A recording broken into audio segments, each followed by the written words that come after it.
हमारी skin 3 layer से मिलकर बनी हुई है। ये तीनों लेयर हमें इन्फेक्शन से बचाते हैं, फर्स्ट लाइन ऑफ डिफेंस के तौर पर किसी भी प्रकार की यूवी रेस से बचाते हैं, हीट लॉस या वाटर लॉस होने नहीं देते हैं। और हमारी स्किन की ये 3 लेयर कौन कौन सी होती हैं? देखिए, हमारी स्किन की जो सबसे ऊपर वाली लेयर होती है वो पतली होती है, इसे एपिडर्मिस कहते हैं। इसके नीचे हमारी स्किन की दूसरी लेयर होती है जिसे डर्मिस की लेयर कहते हैं, जो सबसे ज्यादा मोटी होती है। और सबसे नीचे हमारी स्किन की हाइपोडर्मिस की लेयर होती है जिसमें मेनली फैट सेल्स और कनेक्टिव टिश्यू होती हैं। अब देखिए, ये जो एपिडर्मिस की लेयर होती है ये भी 5 लेयर से मिलकर बनी हुई होती है और यही एपिडर्मिस की लेयर हमारी स्किन को कलर देती है, हम काले होंगे या गोरे होंगे, ये सब इसी एपिडर्मिस से ही तय होता है। चलिए ढंग से जानते हैं इन सब बात को। देखिए, ये जो एपिडर्मिस की लेयर है इसकी जो सबसे नीचे वाली लेयर होती है जो डर्मिस से जुड़ा रहता है उसे स्ट्रेटम बेसल के नाम से जानते हैं। ये single layer squamous epithelial cell से बनी हुई होती है और इस लेयर में जो सेल्स होती हैं वो बहुत इंपॉर्टेंट होती हैं। इसमें मेलानोसाइट होता है जो हमारी स्किन को रंग देता है काला या गोरा।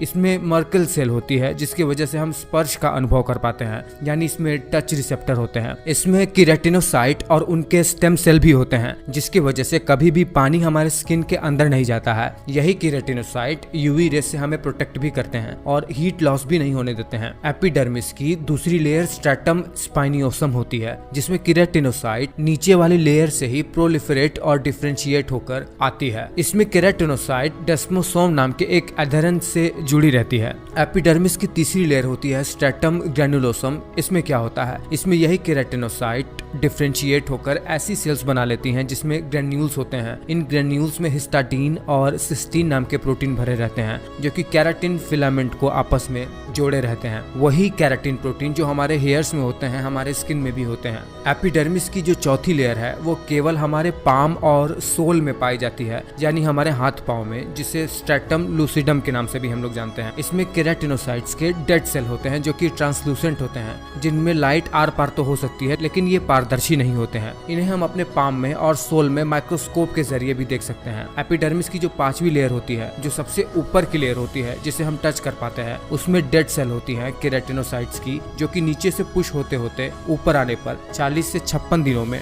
डेड सेल हो जाती हैं। इस लेयर को स्ट्रेटम कॉर्नियम के नाम से भी हम लोग जानते हैं। आपको बता दें कि एपिडर्मिस की इन 5 लेयर में कोई भी ब्लड सप्लाई नहीं होती है। ये अपने नीचे वाले लेयर डर्मिस से डिफ्यूजन के थ्रू न्यूट्रिशन लेते हैं, क्योंकि इस डर्मिस वाले लेयर में ब्लड सप्लाई होती है। देखिए, अब आप ये बात जान गए होंगे कि बहुत ही पतली सी एपिडर्मिस की लेयर 5 लेयर से मिलकर बनी हुई होती है। अब जान लेते हैं कि इसकी नीचे वाली जो लेयर होती है डर्मिस, वो कैसे बनी हुई होती है। देखिए, डर्मिस की लेयर बिल्कुल ही हमारे एपिडर्मिस से लगी हुई होती है। इसमें कुछ रिजेस बने हुए होते, मतलब कुछ उतार चढ़ाव जैसी संरचना बनी हुई होती है। इसमें आप जानकर आश्चर्य करेंगे कि इन्हीं उतार चढ़ाव यानी इन्हीं रिजेस की वजह से जो डर्मिस की सबसे ऊपरी लेयर में होती है, यही हमारे हाथों में और पाँव में फिंगरप्रिंट का निर्माण भी करते हैं, जो हमें अलग अलग पहचान देती हैं। अलग अलग जेनेटिक्स के अनुसार इनका पैटर्न भी अलग अलग होता है। डर्मिस की सबसे ऊपर वाली लेयर लूज कनेक्टिव टिश्यू से बनी हुई होती है और इसमें फाइब्रोब्लास्ट होता है, मास्ट सेल होता है, मैक्रोफेज होते हैं। इसे पैपिलरी डर्मिस भी कहते हैं। और डर्मिस की जो दूसरी लेयर है उसे रेटिकुलर लेयर के नाम से भी हम लोग जानते हैं। इसमें डेंस कनेक्टिव टिश्यू होती है जिसमें कोलाजन और इलास्टिन होता है। इसी की वजह से हमारी स्किन थोड़ी रिजिड होने के साथ साथ थोड़ी इलास्टिक भी होती है और बुढ़ापे में जो भी रिंकल्स वगैरह पड़ते हैं हमें, झुर्रियां वगैरह, वो इन्हीं लेयर्स की वजह से होती है, डर्मिस लेयर की वजह से। डर्मिस लेयर में ब्लड सप्लाई होती है, टच और हीट वगैरह को सेंस करने के लिए नर्व सप्लाई भी होती है। ऐसे ऐसे मैकेनो रिसेप्टर और थर्मो रिसेप्टर होते हैं जो इन्हें डिटेक्ट कर पाते हैं। इनमें स्वेट ग्लैंड्स होते हैं जो पसीना रिलीज करते हैं। इनमें हेयर फॉलिकल होते हैं जो हमारे स्किन पर छोटे छोटे बाल होते हैं, इन्हीं की वजह से होते हैं। सेबेशियस ग्लैंड होते हैं जो हमारे स्किन पर ऑयल रिलीज करती हैं, जिससे हमारा स्किन हमेशा मॉइस्चराइज रहता है।